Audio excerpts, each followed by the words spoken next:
Oh boy, do we have some action to talk about. What is going on, everyone? My name is Damien, also known as QB. How's everyone going today?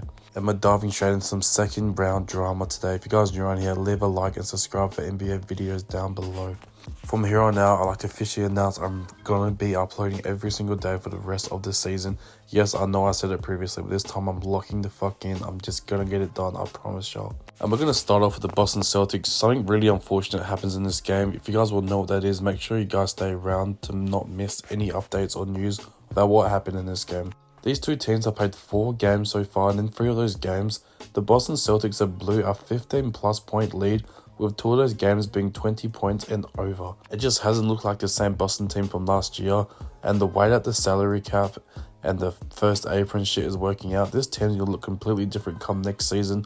So is this really the last dance for this Boston Celtics core? Tatum was doing whatever the hell he wanted tonight. 42 points, and it's absolutely just running amok left, right, and center. Kristaps Porzingis is still dealing with that illness. He's not 100% whatsoever. He gets that nice putback slam right there. And this is what I've been saying since day one. You live by the 3, you die by the 3. There's multiple opportunities in this game where they're up by like 5-10 points, or even the clutch. They're passing up wide open drives and cut to the rim for a corner 3 shot. It just doesn't make sense whatsoever. Derek White was absolutely fantastic in this game. 23 points for him. Jaylen Brown with 20. And I just don't know, like, the identity of this Boston Celtics team, like what they were doing last year. It's not working this year. The NBA has evolved and we've got a lot better. And one of the main big strengths, I guess, the Boston Celtics have over every single team last season is they just had size, but now they're definitely coming up against teams with size. I mean, I'm not going to lie, even with the Orlando Magic, they never got blown out the water any game. Like, they weren't up by 20-30 points like they were against the Knicks. But they were struggling a bit. I know they did get rid of them in 5 games. But man, they were having a more hard time with them and with the Knicks. With the Knicks, should I say.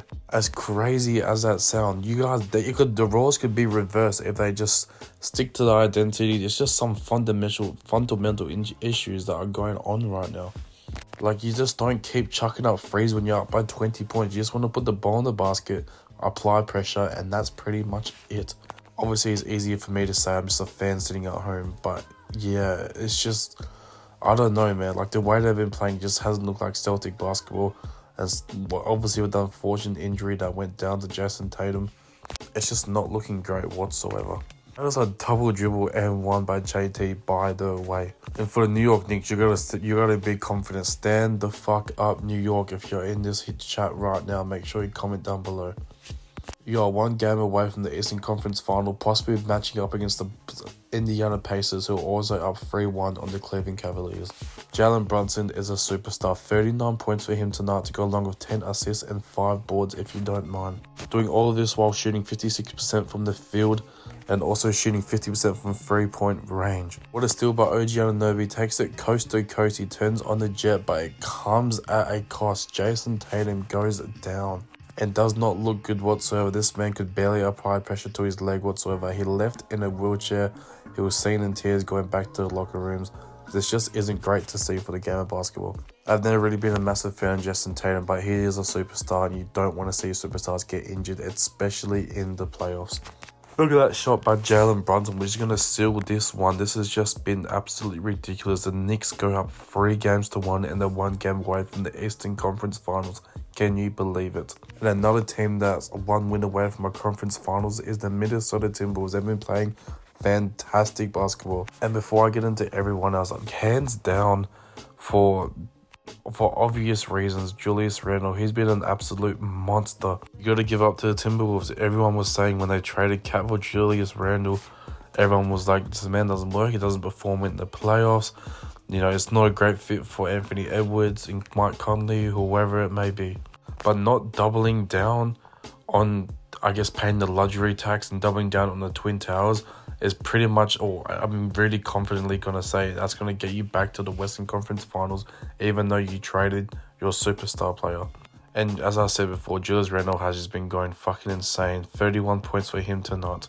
Props to him from shutting up all the haters and putting in that bag work. He's been bullying everyone. I got to witness that shit in first hand, unfortunately, just putting the absolute beat down on LeBron, bullying that man, and now he's doing it to Draymond and any other bodies Steve Kerr chucks at him. 30 points for Anthony Edwards in this one. A double-double for Jaden McDaniels, 13 or 10 points and 13 rebounds. But as far as Golden State goes, I think they're pretty cooked. You get 14 points from Jimmy Butler. Where is playoff Jimmy and where did he go? This is a playoff game without your superstar player, the best player in franchise history, and Stephen Curry not in the lineup. The greatest shooter of all time, whatever you may want to call him. You got to step the fuck up and drop 30 plus for you guys to have a chance to win. And props to the Golden State Warriors as well for hanging around in this game. They're actually up at halftime and they'll just putting in a good fight throughout the first half. But you already know in that third quarter, this Timberwolves team just showed them who the hell they are. You get 23 from Kuminga, but outside of those two, you don't really get much like contribution from any other player. Things gonna have to turn around ASAP, and they just got to win one game to get the game 6 so they could possibly get Stephen Curry back. This is terrible news. I hate injuries, man. Stephen Curry first. Now we got Jason Tatum with a possible Achilles injury. Man, make sure you guys stay tuned because there's some wild matchups coming our way.